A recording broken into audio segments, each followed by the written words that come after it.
अभी एक आदमी टाइटेनिक को घूमने गए थे, उनका भी पता नहीं चल रहा है। अब पूरा फैमिली के साथ गया था, अरबपति था वो। जहाज का एक प्रोटोकॉल है कि अगर कोई जहाज डूब रहा होता है तो समझिए ध्यान से।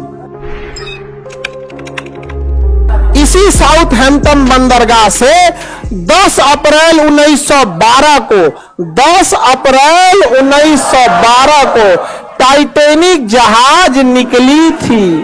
टाइटेनिक जहाज निकली थी। आई ससुरी 14 अप्रैल को जाके डूब गई। 14 अप्रैल को जाके डूब गए। बताइए, एक नए नए जाके डूब गए यहाँ पे जहाज। इसका नाम रखा गया था अनसिंकेबल, जो कभी डूब नहीं सकता है। पहले यात्रा में डूब गया यहाँ पर। रीजन था उसका, समझिए ध्यान से। ये साउथहैम्पटन से निकला, एकदम फर्स्ट क्लास निकल गया था। जब यहां पहुंचा तो ये है आपका बफिन की खाड़ी। यहां से निकली थी लेब्राडोर की ठंडी जलधारा। ये एरिया को बर्फ बना देती है, तो इस एरिया में बहुत ज्यादा बर्फ रहते हैं, बहुत ज्यादा बर्फ। इसे यहां के कैप्टन थे टाइटेनिक के, विलियम मडोक। इन्हें वार्निंग दिया गया था कि बर्फ बहुत ज्यादा है, संभल के चलिएगा। तो जिसने वार्निंग दिया था ना, उनसे इनका स्टूडेंट लाइफ में थोड़ा सा नहीं होता है ईगो अनसिंकेबल, धाए दे लेके चल दिए। मौसम धुंधला था, उस समय रडार नहीं हुआ करते थे। रडार ना होने की वजह से विजुअल अप्रोच करना पड़ता था, दूरबीन से देखना पड़ता था कहीं बर्फ तो नहीं है। अचानक से इन लोग को धुंधला धुंधला दिखा, देखा ध्यान से कि बाप रे बाप, बर्फ है। बर्फ बर्फ की खासियत है, जितना दिखता है उससे 9 गुना नीचे होता है। बर्फ का दिखने वाला भाग 1/10 और अंदर रहता है 9/10, यानी 10 भाग में 1 भाग दिखता है और 10 भाग में 9 भाग अंदर है। अब इनको ससुरा 3 मंजिला इतना बर्फ का चट्टान दिखा, तो 27 मंजिला नीचे होगा। और इस ससुरा तूने अभी वार्निंग दे रहा है कि टर्न मारो, टर्न टर्न मारो। टर्न मारते मारते मारते कितना इतना बड़ा आते, इतना स्पीड में था कि टर्न मारा। और जब वो वार्निंग दिया तो कुछ देर बाद वहां सुना सब इंजन के पास शांति से घूम रहा था। अनसिंकेबल है हम यहाँ पे। जाके लड़ा, अब पेंदिए फाड़ दिया उसका, पेंदी फाड़ दिया उसका। टाइटेनिक में हो गया सुराख। टाइटेनिक जहाज इतना जल्दी नहीं डूबेगी। कोई पानी वाली जहाज डूबने में कम से कम 7-8 घंटा लगाती है।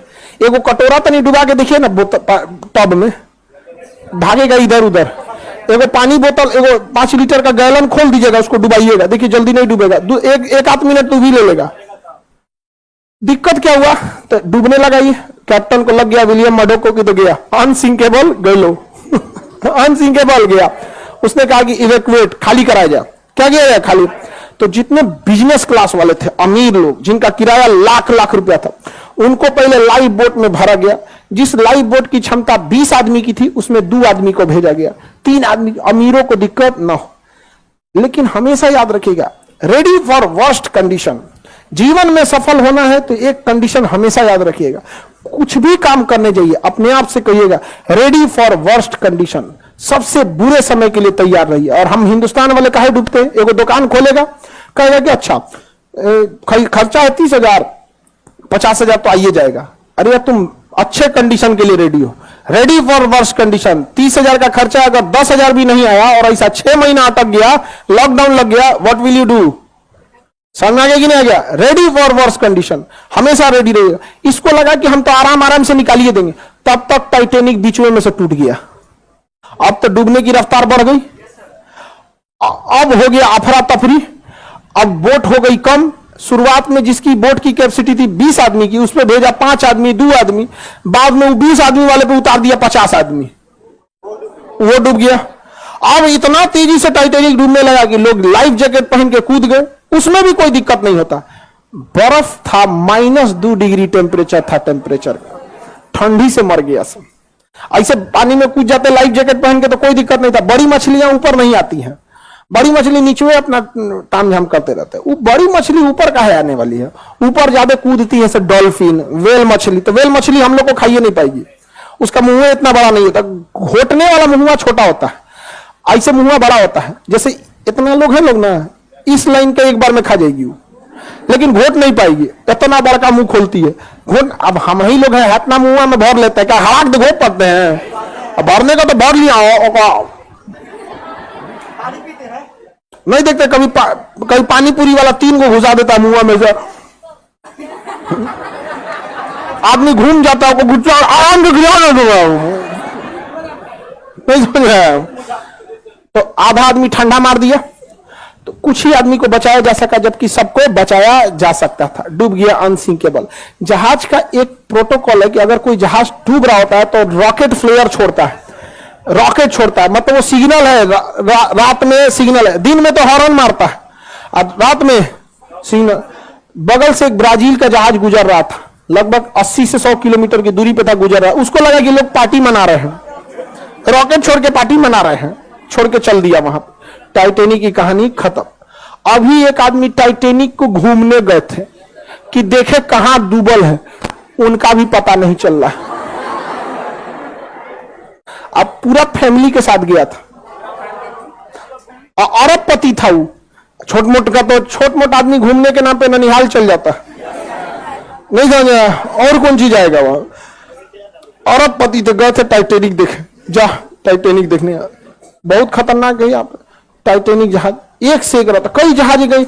इसी में कोस्टा कॉन्कॉर्डिया एक जहाज था जो यहां पे था इंग्लैंड के पास, वो भी डूब गया। कोस्टा कॉन्कॉर्डिया, कोस्टा कॉन्कॉर्डिया बहुत बड़ा जहाज था, टाइटैनिक से भी बड़ा। अब उसमें जो डांसर थी ना, डांसर नचनिया, तो जो उसमें डांस कर रही थी, कैप्टन को पसंद आ गई। बस कैप्टन क्या किया ना, उस रास्ते में मोड़ लिया जहां पे गहराई कम थी।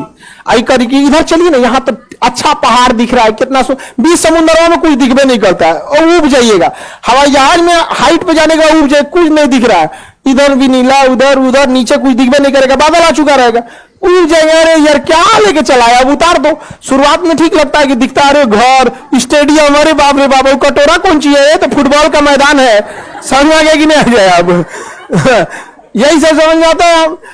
ज्यादा उड़ जाएगा, कुछ दिखबे नहीं करेगा। अब पानी वाली जहाज में भी किनारे रहिएगा, दिखेगा अरे मुंबई शहर, वो कौन सा है, और मुंबई को पूना दिख रहा है क्या, ऐसे। अब बीचों में घुस जाएंगे तो कुछ नहीं, ऊपर आसमान, नीचे पानी, चारों ओर वही, कुछ पता नहीं चले।